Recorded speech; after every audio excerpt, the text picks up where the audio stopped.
Hey, what's going on, everybody? David Noe with SpeakEasy HR, presented by Payroll Partners. We are back live for another amazing episode with an awesome guest, getting some feedback and some insights into a really important topic that is going to become a theme for this month, and it's about leadership. I am thrilled to have on Speakeasy HR for episode 84, Jay Kuhns. Welcome, Jay. How are you today, my friend? I am doing great, David. Thanks so much for having me. I'm excited to be here and excited to chat about one of my most favorite topics. Eager to dive in with you. Yeah, we've had several discussions over the last few months, and it's been great to get to know you a little bit, hear about your book, Unstoppable Power, your family, and so it's just been really um, definitely rewarding and excited to have you on here now. So we are live on LinkedIn and YouTube. If you are tuning in live, thanks for making part of your Monday with us. If you have any questions along the way, throw them in the chat. Would love to hear from you as we get into this topic. So Jay, just I'm not gonna share your bio. I feel like a lot of times people do that, and it's just I like to hear from the guests. So tell everybody about yourself. Where did you grow up? What did you want to do when you were growing up? And now you've written a book. You're an author. So dive into that a little bit. Yeah, I'd be happy to. Thanks, David. Grew up in upstate New York, where I feel like it snows 11 out of 12 months out of the year, and but it's a wonderful place to grow up. And early on in my career, I was very focused on becoming an executive director of a human services agency. So to me, that was the ultimate. And so I started working in that space at a great agency. I was going to grad school, and I suddenly realized that healthcare as an industry was more of my calling, not just the human service space, but specifically hospitals and health systems. And I also realized that for me, a small human service agency was probably not big enough. I don't know if it's my giant head or my giant ego or my giant desire, whatever it might have been, but I felt like there was more that I could contribute. And so I got into hospitals and health systems in upstate New York. And then 25 years ago, relocated to the Gulf Coast of Florida in the Tampa Bay area, continuing to work in hospitals and health systems. And about 10 or 11 years ago, had an opportunity to move into the consulting space, which was a radical departure from what my original plan was. But as we'll talk about a little bit later, you have to go for it. And so I did, still very much embedded in the healthcare practice world.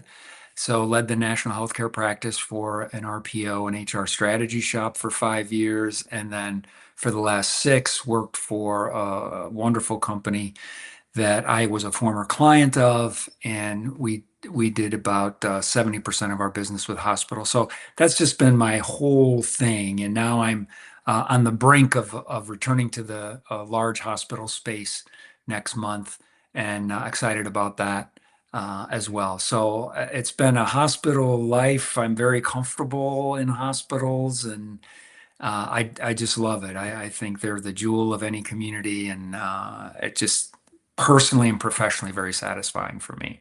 Yeah. Yeah, I have had a stint of my HR career in the healthcare hospital physician setting, so I have seen that. But for you to do it this long and to be kind of moving into an ongoing setting with healthcare, I think it's really critical, really important. And so, you've spent the 25 plus years leading HR in those complex healthcare environments. What's maybe one lesson about people and leadership that that experience has really helped teach you to understand more about the organizations and the environments you're in? Yeah, so there's a lot of lessons learned because when you start with somewhat of a blank slate, you do a lot of learning over the years, as I have. But one of the most important factors for me has been if I'm the smartest person in the room, we're doomed. And so I made a very conscious decision um, early-ish in my career that I don't need to flex some sort of authority because my title is fancy. I need to make sure the best ideas are implemented, Yeah. but I do not have to come up with the best ideas. So if I am accessible to the team that I have the privilege of leading, if I trust them and I trust their judgment, that's going to make a big difference. That's just kind of within my HR team I'm talking Yeah. about now. But that you get people to buy into your vision because they're contributing to how you get there. But I was never, still am not smart enough to be able to build every floor of the building, but I know we need to have a 100-story building and I know we need to have these pieces in it. So let's get the brightest minds together and let's go build it. Yeah. So what's one of the biggest pieces of advice you've received along the way in your career? Yeah, take the risk, 100%. Not being reckless. That being reckless is a totally different and unprofessional, actually, approach. But take the risk. I don't know anybody who has said, "Oh my gosh, David, I'm so glad I waited this long to finally do that." Like, said no one ever, ever. So we wait out of fear. We wait out of how it's going to look with our colleagues. I will tell you early on when social media burst onto the scene, I was a very early adopter. I'm a very heavy user of social media tools today still. And I was teased incessantly about it by my executive colleagues until things worked. And then it got really quiet because those tools, which I consider business tools, not social tools, we're really making an impact and driving execution of strategy and all these things that are the business terms we use. We don't apply them to social as an example, but my gosh, take the risk, use the tools, and then you reap the reward. So absolutely take the risk. 100%. Love that. Got to get the mini air horn out for that one. Heck yeah. Heck yeah. Yeah. So for those of you new to SpeakEasy HR, maybe this is your first episode tuning in with Jay. I am the producer, editor, everything, host, and it's been a lot of fun to have this podcast for the last couple of years. A lot of amazing past guests, a lot of conversations around work, HR, and leadership, and all kinds of topics. One blog I put out today is about, is HR losing its people? So the current state of the HR profession. Definitely check that out. Would love to hear your insights. So go to speakeasyhr.com to find that. All right. So I gave you a quick, before we came on, Jay, I told you about the envelope icebreaker game. So as we transition, all you got to do is think of a number 1 through 15, and we'll get to that. So think of a number, and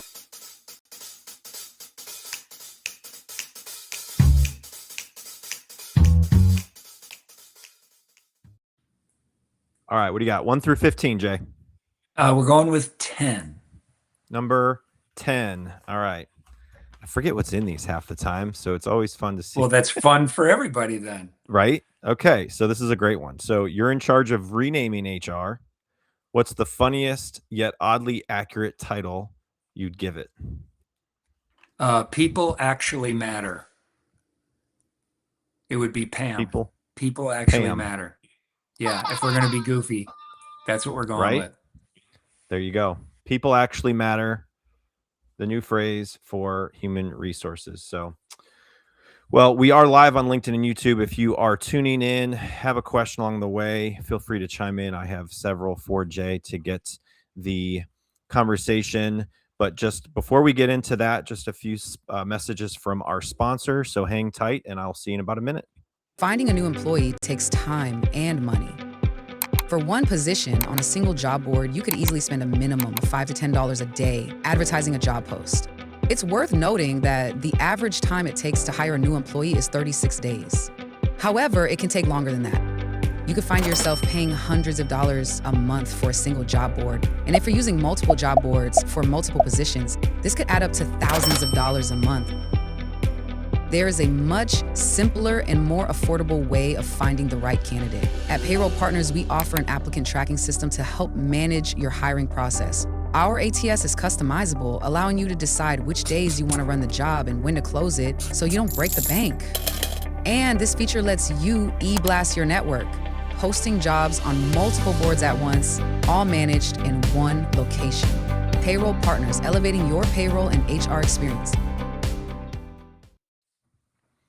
So if this resonates with you and I say clunky HR payroll software on hold for hours at a time trying to get a hold of a human, no good system, no good support, too many spreadsheets to do things that are easily tracked in systems, you probably want to talk to me and figure out if we can maybe help you along the way. Would love to connect. So look me up on LinkedIn and we can talk about your situation, see if we can help. So, all right, Jay. So we are going to warm up just a little bit. We're going to do some rapid fire questions. These are the quick 5 to 10-second responses. So, Okay. number one, what is one leadership trait you believe is underrated but essential? Kindness. I think it should be a mandatory competency that's validated if you're going to be an effective leader. Hands down. Absolutely. What's one book, mentor, or experience that has shaped the way you lead? So two mentors. One had a very, I'm going to say, difficult leadership style, and I committed early on in my career to do the opposite of what that person would do in situations. And the other one was very inclusive of the team. Even if the team was truly not going to be empowered to actually influence the final decision, she was one who would go out of her way to at least bring you in so you could understand, okay, now I see why we have to go on path B instead of path A, and I'm ready to go along. What's one, I'm sorry, what's the best leadership advice you've ever received? I don't know that it was the best advice, but I'm going to turn it around a little bit and say it was one of the um, nicest things that I ever heard about my style, which I did not see coming, and it was quite humbling. And that was that I was one of the most accessible executives in the organization. And to me, that validated the rounding, the time spent connecting with people, the practicing what you're preaching all day long. It was really quite something. Yep. It was, yeah, it's wonderful. It's awesome. What's one common leadership mistake you see organizations making today? Oh, promoting people who aren't ready. Ooh, yeah. Yeah. Oh, not good. All right. Last one. Finish this sentence. Great leaders always. Include their people. There you go. If it's me and half a dozen others in a mahogany boardroom making all the decisions, we are so far out of touch. It's scary. Scary. That's great. Well, we are warmed up. I feel like we can dive straight into this topic that you have brought to the podcast for today, episode 84. It's the 3 essentials of great leadership. And you wrote The Unstoppable Power, and we're going to get and obviously take some of what you wrote in here and I think cover it in these. So your topic is about those 3 essentials of great leadership. So how do you define great leadership, and what separates a great leader from someone who simply has a leadership title?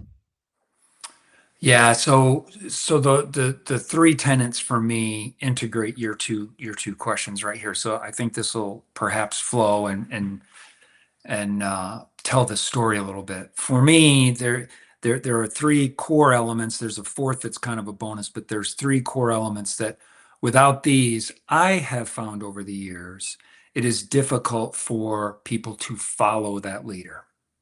Okay. It doesn't mean they agree with everything. We don't agree with every single thing that ever comes out of our boss's mouth, and our team members aren't going to agree with every single word that comes out of ours, right? So we need to kind of get over that. But the 3 elements for me are number one, a leader must be a high energy person. Now, that doesn't mean they can't be an introvert. It doesn't mean they can't be more reserved, but they do have to show energy.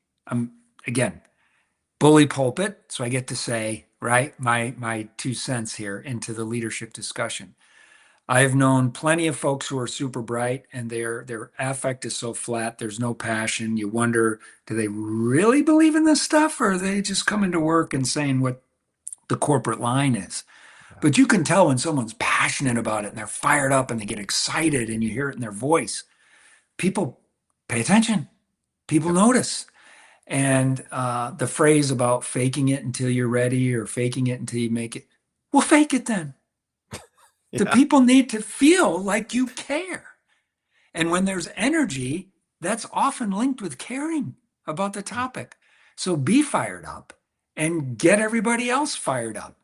It's not just, oh, I have a new job, so I have more boxes on the org chart. No, no, no, no, no, no, no, no. Oftentimes you have a smaller number of boxes because the higher up you go, your direct reports often shrink. And so you now have this core team of experts around you. You need to inspire. So absolutely number one for me is energy. Number two links back to your best advice question, and that's around risk. You absolutely have to take the risks. Again, I'll be a little bit repetitive, not be reckless. I cannot emphasize that enough. In my hospital and health system world, risk is often denoted in a negative way. There's risk management, there's risk of a lawsuit, there's risk whatever. Yep. That's not the kind of risk I'm talking about. I'm talking about the ideas, the strategies, the innovation. There's so many tools available. There's so many ways organizations can present themselves from a people perspective, and I don't see many doing it. They say, oh, we have a video on our careers page. Okay, well, what are you doing next week? A video flamed out on your Google algorithm by 3 days later. That's like, what is that? That's not a strategy. That's you check the box and we'll do a video next year. So the risk has to be, and how do you operationalize that? For me, I referenced social media earlier. I would jump behind the line in the food on the cafeteria. I'd say to the team, these are people who are making very low hourly rates. They're, scooping roast beef and mashed potatoes and carrots on a tray for a guest or a patient or a family or an employee. And I'd say, who wants to take a selfie with me? And 6 employees would run over and we'd take a selfie and I'd post it on my Instagram and I'd say, you need to be here. We have the best team. So that takes what? A minute to take a picture and type it in Instagram? A couple of hashtags that are the approved ones for the organization? Why wouldn't you do that? Is that risky? I would submit no, but for many stale, buttoned up, super wound type people who aren't accessible, safe is the way they're going to play it. Nobody wants to work for them, David. Nobody's inspired by them. So you take the risk, you do some fun things. Lastly, is you value every single relationship. So if I'm talking to you and you're the evening EVS worker who's come to clean my office and I'm working late, you are the only person in the whole wide world when I'm talking to you. If an executive comes in, I'm still talking to you. I'm not looking over your shoulder to find somebody more important. You are the whole world. And there's a cumulative effect of that, particularly when you're in senior leadership roles or any leadership roles, but particularly senior leadership roles. And the word gets out that you actually care about the people you're talking to. Versus, oh, he's always looking over down the hallway. She's always looking for the What is that all about? Yeah. Do you get points for noticing somebody higher up the food chain than you? No. You just alienate the people that you're relying on to do the work. So for me, these 3 elements that I didn't realize were my 3 core elements, candidly, until I started seriously thinking about the book and having to memorialize it in some way. You're asking yourself these challenging questions. Well, I'm so passionate about leadership. What's worked and what have I seen fail? As you know, when you're in the HR world, we see all the craziness, right? Yeah. So 98% of the workforce can do a great job every day. Yep. And 2% can be crazy. We get to see 100% of the 2%. Yeah. So we've seen everything good, bad, and indifferent that works and doesn't work. Yeah. So that really forced me to grab these things that I'd been doing, but I hadn't really put them into words. And those 3 elements, energy, risk, and relationships, are what drove the ideas around the book and many, many, many, many examples, real life examples throughout. Yeah. I will add to that as you were talking, it costs nothing to say thank you, right? And when you are present with someone, like you had said, and you are in the moment, and you show someone that they can feel seen, heard, Mhm. respected. You want to talk about a great leader. Those skills for some, especially with 1,000 distractions going on, very, very difficult for some people to do. But a lot of people don't leave a company, they leave the manager, and it's So very frequently.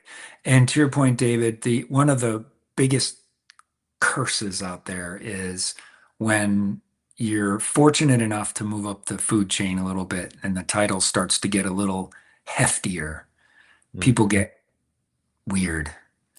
yeah, They yeah, think they know it all, which they don't. They think they have to make all the decisions, which they shouldn't.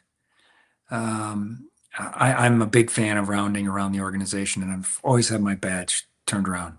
yeah, So nobody, I just say, I'm Jay from HR. And then it's fine.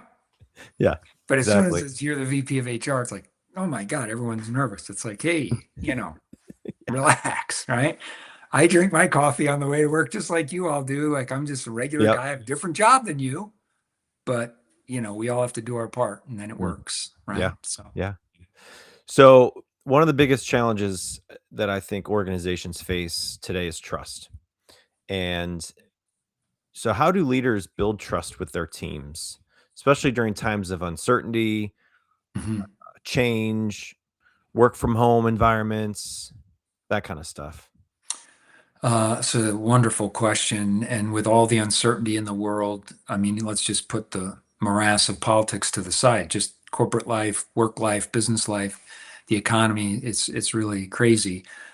I have found that the more vulnerable I am, and the more times that I ask for help, where I literally say the word need, I need your help to the team, that changes the dynamic of how people want to help you. If I am promulgating edicts all day, not a lot of trust there. But think about when someone says to you, "Oh man, I could really use your help."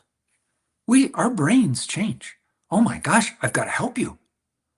And particularly in one of the helping fields, like a big busy hospital, and someone says, "I need your help." Like we're all hardwired. Well, of course I'm going to help you. Like you're tearing your jacket off, you're like, where do we need to go? I'll go, right? What do you need? And that same thing can happen all the way up through the leadership ranks is when you Yeah. expose yourself from a vulnerability perspective to needing help and someone helps you, they see that you're human. They see that you're accessible. We touched on that before and they're contributing to the success. They're like an insider now because you've brought them in saying, here's this thing that I'm supposed to be able to do and I can't do it on my own. I need you to help me. Oh, like, why wouldn't you do that? And quite honestly, why wouldn't you do that? Even if you think you know the answer, why wouldn't you just include people? You're building this equity in your relationship with the team Mm, when you're making yourself vulnerable and accessible and open to their insight and perspective and expertise, that's not something you manufacture because I'm the vice president and you're the manager and I tell you I need this by Friday. Well, that's not leading. That's not doing anything, yeah. right? So, Mm, yeah. That is so important. And a lot of leaders focus on results. They focus heavily on results, especially when you're in an environment where you can track a lot of data and statistics and mhm. KPIs and measuring people's success.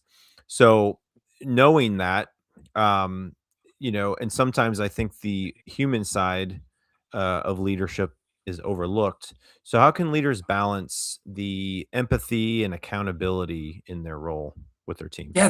these aren't enemies of each other. These aren't either or. What you're bringing up, this is a great question. What you're bringing up is often either we're going to get good results or I'm going to be thoughtful and helpful. Well, why in the world wouldn't I be thoughtful and helpful while we work together to get the result we need? Yeah. I just can't figure out why those have to be separate, and they so frequently are. Mm. We are at such a wonderful place from an HR perspective where HR tools are far more sophisticated now than ever. The ability to get predictive insights and predictive analytics is far more advanced than it ever has been before. It still takes the intestinal fortitude to make the decision to act on that data. Just reporting data doesn't do anything for you. Right. But having the data and making good, sound decisions,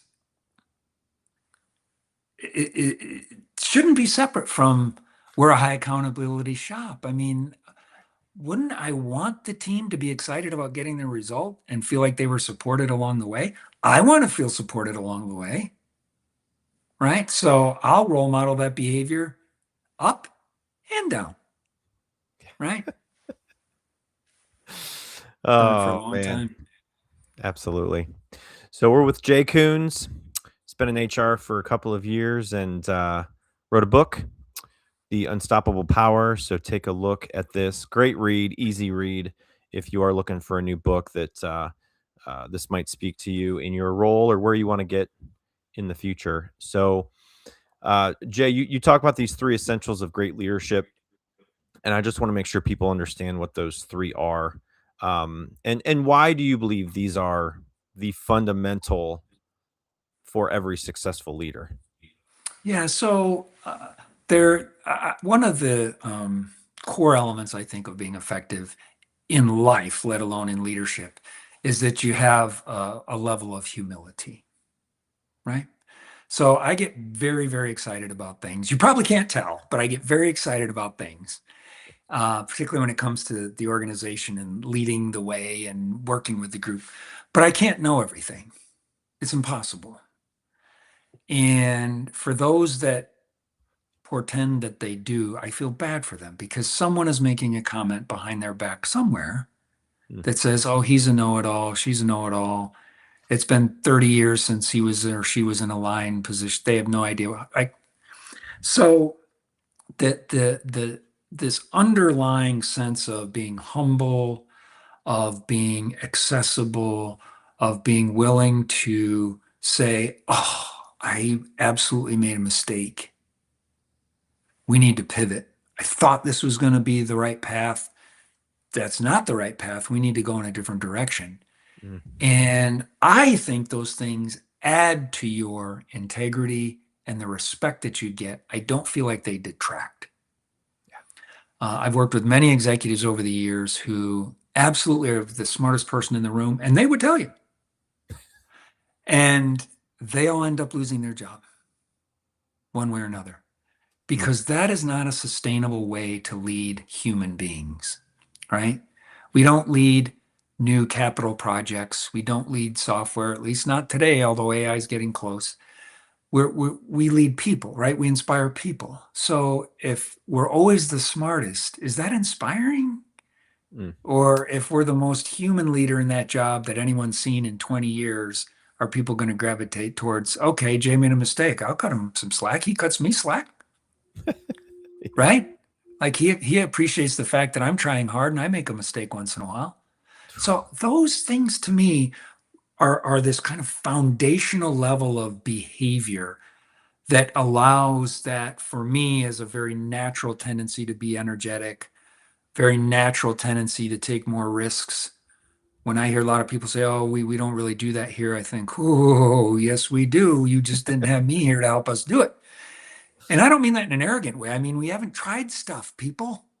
Like there's tools. Why aren't we using the tools? The world's different, right? Right. We don't send faxes anymore, everybody. Like if you want to do that, go send a fax to somebody. Take a Polaroid, fax it to your pal. That's not me, right? And so all of that to me rolls into these 3 things. And I have kind of an overarching element of these essentials of leadership, which is in the book, I talk about a moral compass, but for me personally, it's really about my faith perspective. And that is being high energy, taking risks, and valuing every relationship needs to be done with a moral foundation, not to get, as you were talking about earlier, a results only. Like if we need to make $1 million, well, we're not going to trample all over everybody to make the million. We're going to include everybody and we're going to figure out the best way and we're going to get the million, we're still going to get the million, but we're just not going to do it in this cutthroat, heads will roll. Why would we do that? We're burning up any sort of shred of respect or trust that we have in seconds. So that for me is kind of the piece that lays across the top, where these other comments I made about humility are kind of that foundation. Yeah. If that makes sense. Yeah. So as you've gone through your career and you've worked with a lot of leaders, is there one scenario or story that comes to mind that you can share when you truly saw someone transform to be a not so great leader? They struggled, they had to learn, they had to show that they wanted to learn, and then they just became this incredible leader, and that you were a part of that journey. Does any situation stand out to you like that? Yeah, there's been a number of situations like that, and it's a process that requires some patience and Yeah. some willingness from an organizational perspective, not to say, quick, let's find a scapegoat, eliminate the scapegoat, and move on, as if normal life forgets the fact that we just maybe dumped a leader who was really, really struggling, but was improving. I'll give you a quick example. You talked about data. Many organizations obsess over their engagement data or satisfaction data, which I would submit is a small piece of the data puzzle, but it's still an important piece. And a lot of times the manager over a particular area is the scapegoat. For me, it's a deeper review of that. So I worked in an organization where we had a very important and very large complex clinical unit where they were in the bottom third of the survey results. The following year, they're still in the bottom third. And people saying, oh boy, I don't know about this leader. I said, whoa, whoa, whoa, whoa, whoa, whoa. I said, we've asked this person to come into a tough spot. Yeah. A year ago or a year and a half ago, whatever the timing was, they were at the bottom of that last third. This time, they're at the tippy top of the bottom third. So they've made all this progress.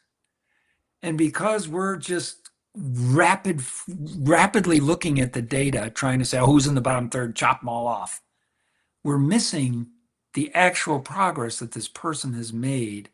They've taken advantage of HR coaching. They've taken advantage of employee relations support. They've allowed people to help them. That's the type of thing where data is your friend. I talked about having tools. Well, use the tools, for God's sake. Don't just look at the top line. Like, that's not enough anymore. Our organizations are too complex and there's too many variables. And they're complex if you have 150 people on the team. When you've got 3,000 on the team or 10,000, okay, that's not a soundbite decision. Right. You got to dig in deeper. So yeah. Or you could just get a magic wand, right? And you could just grab the 8 make ball. them all great leaders with a magic wand. But yeah, that's right. Fortunately, that doesn't work very well, right? I wish it did. So a lot of people become leaders because they're great individual contributors. They've proven success in their job, and leadership requires a different skill set, much different than just being a team member with your peers. Massively. So what mind shift and what mindset does someone have to make when transitioning into a leadership role? Keyword here is transitioning, and I'll tell you about a practice that I used extensively in the past and will absolutely be using going forward. And that is when really strong people got that promotion and they were going to be a people leader, not a functional leader or just an all-star on the team. I scheduled time with them, one-on-one with me. And it wasn't to scare them or anything, but I wanted to kind of reset their expectation. I said, you have been friends with these people. You have been colleagues at the peer level with these people. And we're now asking you to do one of the hardest things in the world, and that is you now have to potentially fire your friends. You have to hire people in that it's going to disrupt the culture of the team, because every new hire disrupts it a little bit, sometimes good, mostly good, sometimes bad. You're going to have to seek out consultation with a group of individuals, none of whom report to you when we're talking about leadership or organizational transformation things, that when it's not time to roll it out yet. Yeah. I said, so your whole journey has been loaded with this group of amazing people that you are now needing to sever some ties from.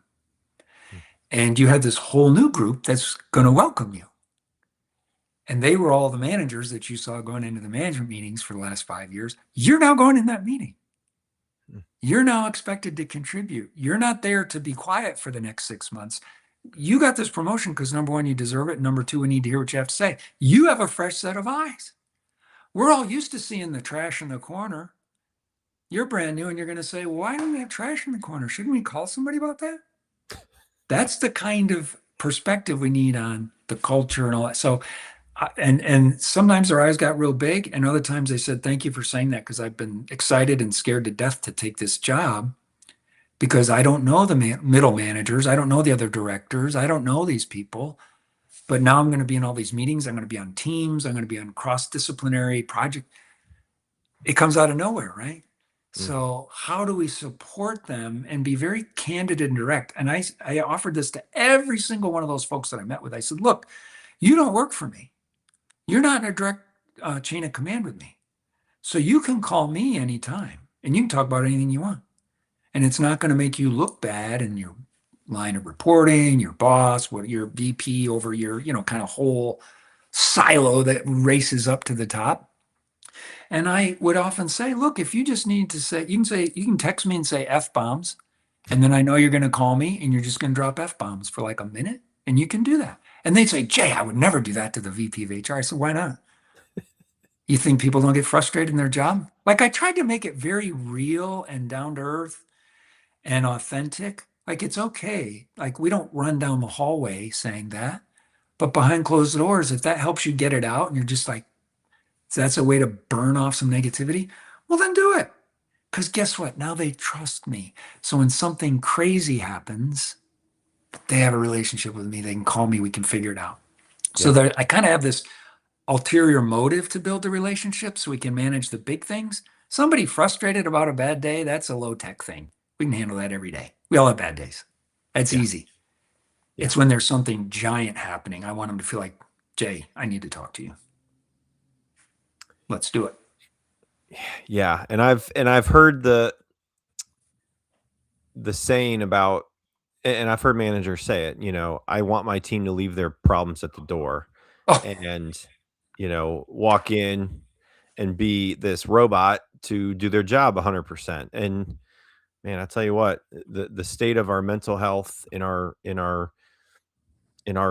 country, in the world, like, we're at a different place for mental health, and you see it probably on a daily basis, and so healthcare and mental health, that is such a critical part of where leaders can help and contribute. Like, you're in a role where you could potentially impact the future of someone and their tenure, and their time with the company. You can make potentially that call to say, Jay, it's not working out. You can end employment for somebody. You have that ability. Mm-hmm. And the reverse is true. Yeah. You can also positively impact someone's career, experience working at that company. When I interview people, I'm like, explain to me the best boss you've ever had and why. And to hear them talk about it and really get a sense of what kind of leader they want to be around and what kind of manager they have strived to work with and be a part of. And it's really fascinating to hear people talk about their experiences with their managers in previous companies, because sometimes I've had bad managers, like I've had all kinds of different managers, but yeah, right. We all have. Yeah, there's been a whole mix. Your comment about leave your personal life at the door. We did not prepare this in advance. No. I literally kicked off new hospital orientation myself because I wanted to make an impression on all the new hires. We did a lot of hiring. It's a growing organization, my last hospital. And I used to bring that exact phrase up. And I said, it's the lamest, weakest leadership phrase ever. I said, there's not a chorus of angels that sings as you walk through the front door and erases your brain from your sick kid, your sick spouse, your ailing family member, your stress about whatever. I said, so that opens the door for us to when we see our colleague, whether we're in leadership or not, and they seem a little off, you say, hey, can I walk you to your car tonight after our shift? Can we meet? If we get a chance for a break, sometimes you don't, but if we get a chance for a break, do you need 15 minutes to chat? Like, let's look out for each other. It's like literally the reverse is what should be happening. Because what kind of organization, if everyone's looking out for everyone else, what do you think happens to the culture of your organization if everyone cares? I mean, no one frames it this way, but I don't know why they don't. Right. It's just a no-brainer to me. Yeah. Yeah. Yeah. So being a leader has a lot of responsibility, and obviously you would potentially be earning more of an income versus not being a leader. But at the same time, I really wish everybody that's listening to this, that's maybe a new leader, know what kind of opportunity you have to make an impact on your team and the people around you, and try to really connect with them at a level that what motivates them, what they care about, what their hobbies are, what kind of people they are, and what do they want to do to contribute to that company moving forward, and how you can get them there. I know people hate it when they find somebody that's great in their job and then they get promoted and they lose that person. Mm-hmm. Should be excited for that person. You shouldn't be upset Right. that they're leaving. So it's like I know there are people that want to treat people well enough so they stay. They don't want to get them to the point where they're going to get promoted because they might leave or move on. So it's just a very difficult balance, and you have to be mindful of that. And it's different in every organization. Your experience, my experience, healthcare, other industries, it's all going to be different. Especially when you have people, if you have people working remote and you have a lot of these where it's a virtual discussion, Oh, yeah. that's a whole different ballgame than just sitting in front of you in a meeting room, right? So that's a whole different thing that people have to deal with. Very different thing. And you have to be able to read cues that you're not going to be able to see in a physical space where you're sharing that space together, and you can see someone's body language, or they're suddenly not available, like always clicking on join call. Well, okay, they're always on the calls. Well, okay, that's different than you see them moping in the hallway, and it's just very different. Time is often one of the key ingredients of understanding all those nuances. Spending time with each one of those people to the best of your ability, even if it's infrequent, but if it's an authentic touch base, an authentic encounter, where again, they're the only person in the world when you're talking to them, okay, you're starting to build a little bit of a relationship, even if it's 3-4 levels in the organizational structure. So what? Yep. You can meet with them once or twice a year. Yep. Yep. Yeah. The last thing you want to do when you're in a meeting, and maybe you have a different opinion, but the last thing you want to do is like be on your phone, or like have the phone even in front of you. Like take your phone and like put it down, put it in your book bag, put it somewhere so that like that person across the table from you, they're not even like knowing that your Right. phone's Yeah, by there's you, no right? distractions. There's No no distractions. Yeah. So that's no a huge, that's a non-verbal communication that I think people can like do as a leader. You know, if you're talking to the newest leader in the department or the company, what would be like one piece of advice you would give that new leader in that role?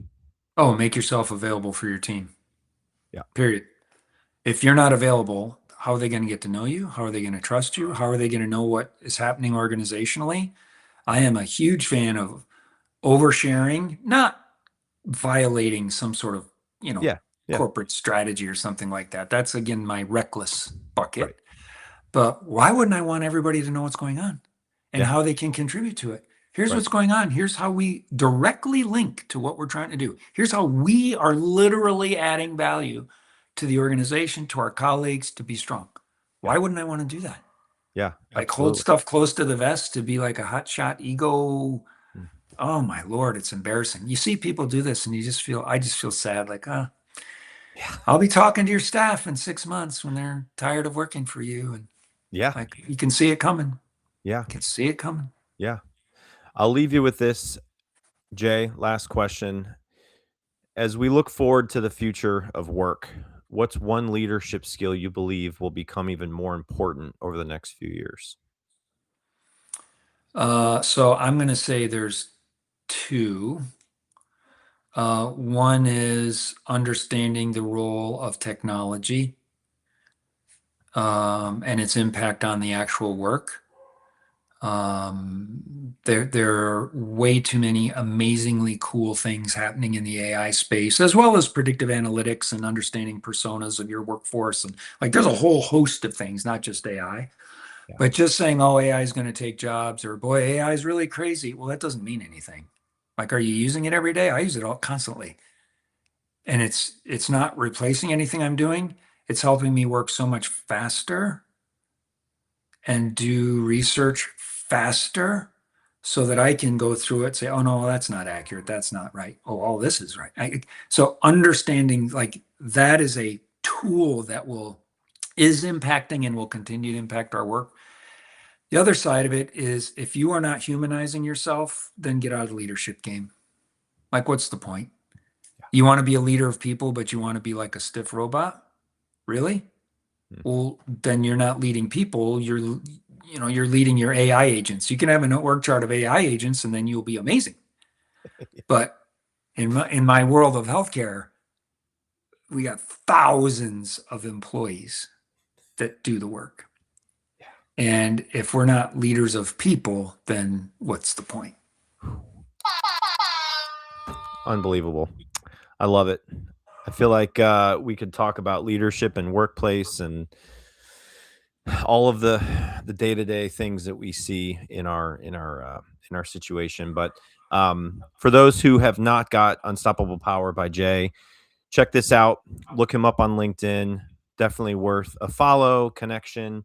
So, Jay, anything else you want to leave with the audience listening to this? Two quick things. Well, three things. First of all, thanks to you for having me on. This has been fantastic. Two, thanks to folks who had a chance to tune in live and those that might get a chance to check it out later. And third, I love talking about this stuff. So if you have ideas or if you have maybe some early careerists in your family or in your organization and you're struggling with how to help them along, I love to think through those sorts of things. So if you need kind of an external free sounding board that's outside of the normal routine, I love to network and help, and it's a little tiny way to pay it forward. And if we all pay it forward a little tiny bit, then we move mountains together. So that's how I'd end it, David. Thanks a million for having me. Yeah, no, this has been great, Jay. I really appreciate it. I learn with every guest topics that I feel like I can learn from as with the audience. So hopefully you learned something today and can take this back to your situation and try to help.